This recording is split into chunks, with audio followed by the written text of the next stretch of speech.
ದಾವಣಗೆರೆ ಲೋಕಸಭಾ ಕ್ಷೇತ್ರದಲ್ಲಿ ಈ ಬಾರಿ ಯಾರೇ ಗೆದ್ದರೂ ಇತಿಹಾಸ ಸೃಷ್ಟಿಯಾಗಲಿದೆ. ಗೆದ್ದವರು ಮೊದಲ ಮಹಿಳಾ ಸಂಸದರಾಗಿ ಸಂಸತ್ ಪ್ರವೇಶ ಮಾಡಲಿದ್ದಾರೆ.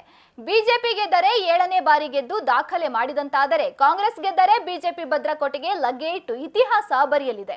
ಹಾಗಾದ್ರೆ ಬೆಣ್ಣೆನಗರಿ ಜನರು ಏನ್ ಹೇಳ್ತಾರೆ ಅಂತೀರಾ? ಈ ಸ್ಟೋರಿ ನೋಡಿ. ದಾವಣಗೆರೆ ಲೋಕಸಭಾ ಕ್ಷೇತ್ರದಲ್ಲಿ ಈ ಬಾರಿ ಯಾರೇ ಗೆದ್ರೂ ಇತಿಹಾಸ ಫಿಕ್ಸ್. ಗೆದ್ದವರು ಮೊದಲ ಮಹಿಳಾ ಸಂಸದರಾಗಿ ಸಂಸತ್ ಪ್ರವೇಶಿಸುವುದು ಫಿಕ್ಸ್. ಹೊಸ ಇತಿಹಾಸಕ್ಕೆ ಕಾತುರದಿಂದ ಕಾಯುತ್ತಿರುವ ಬೆಣ್ಣೆನಗರಿ ಜನರು. ಬೆಣ್ಣೆನಗರಿ ದಾವಣಗೆರೆಯಲ್ಲಿ ಈ ಬಾರಿ ಲೋಕಸಭಾ ಚುನಾವಣೆ ತೀವ್ರ ಕುತೂಹಲ ಮೂಡಿಸಿದೆ. ಇಬ್ಬರು ಪ್ರತಿಷ್ಠಿತ ರಾಜಕೀಯ ಕುಟುಂಬದ ಮಹಿಳೆಯರ ನಡುವೆ ರಾಜಕೀಯ ಕದನ ನಡೆಯುತ್ತಿದೆ.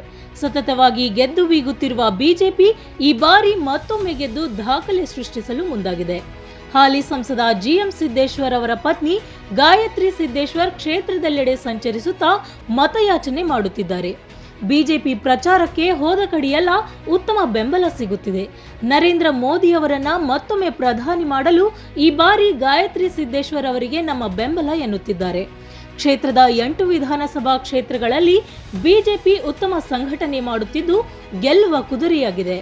ಇದಕ್ಕೆ ಮತ್ತಷ್ಟು ಬಲ ಬಂದಂತೆ ಮೈತ್ರಿಯಾದ ಹಿನ್ನೆಲೆ ಜೆಡಿಎಸ್ ಪಕ್ಷ ಕೂಡ ಬಿಜೆಪಿ ಪರವಾಗಿ ಕೆಲಸ ಮಾಡುತ್ತಿದ್ದು ಗಾಯತ್ರಿ ಸಿದ್ದೇಶ್ವರ್ಗೆ ಸಾಕಷ್ಟು ಪ್ಲಸ್ ಪಾಯಿಂಟ್ ಆಗುತ್ತಿದ್ದು ಮತ್ತೊಮ್ಮೆ ಗೆಲ್ಲುವುದರಲ್ಲಿ ಯಾವುದೇ ಅನುಮಾನವಿಲ್ಲ ಎನ್ನುತ್ತಿದ್ದಾರೆ ಜನರು.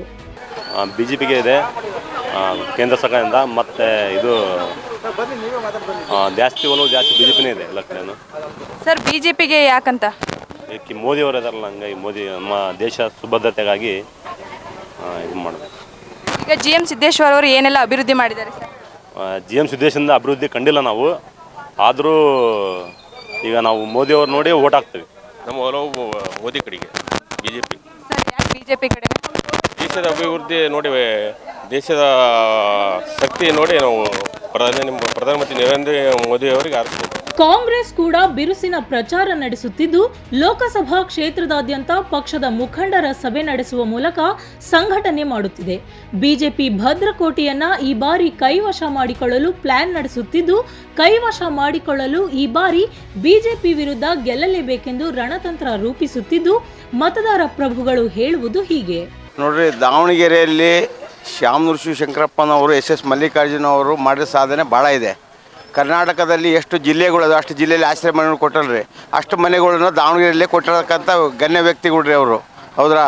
ಅವ್ರ ಬಗ್ಗೆ ಒಲವು ಜಾಸ್ತಿ ಇದೆ. ಯಾಕಂದ್ರೆ ಎಸ್ ಪ್ರಭಾ ಮಲ್ಲಿಕಾರ್ಜುನ ಅವರು ಈ ಸರಿ ನಿಂತ್ಕೊಂಡಿದ್ದಾರೆ. ಹೌದು, 3 ಸರಿ ಸೋಲಿಸಿದ್ರೆ MP ಸರಿ ಕಾಂಗ್ರೆಸ್ಗೆ ಗೆಲ್ಲಿಸ್ತವ್ರು. ಮೇಡಮ್ ಅವರೇ ಗೆಲ್ಲದು, ಎಸ್ ಮಲ್ಲಿಕಾರ್ಜುನ ಪ್ರಭಾ ಮೇಡಮ್ ಅವರೇ ಗೆಲ್ಲದ್ರಿ ಸರ್. ಏನೇ ಆಗಲಿ ಈ ಬಾರಿ ಯಾರೇ ಗೆದ್ದರೂ ಮೊದಲ ಮಹಿಳಾ ಸಂಸದೆಯಾಗಿ ಸಂಸತ್ ಪ್ರವೇಶ ಮಾಡಲಿದ್ದಾರೆ. ಈ ಮೂಲಕ ಹೊಸ ಇತಿಹಾಸವನ್ನ ಸೃಷ್ಟಿಸಲಿದ್ದಾರೆ.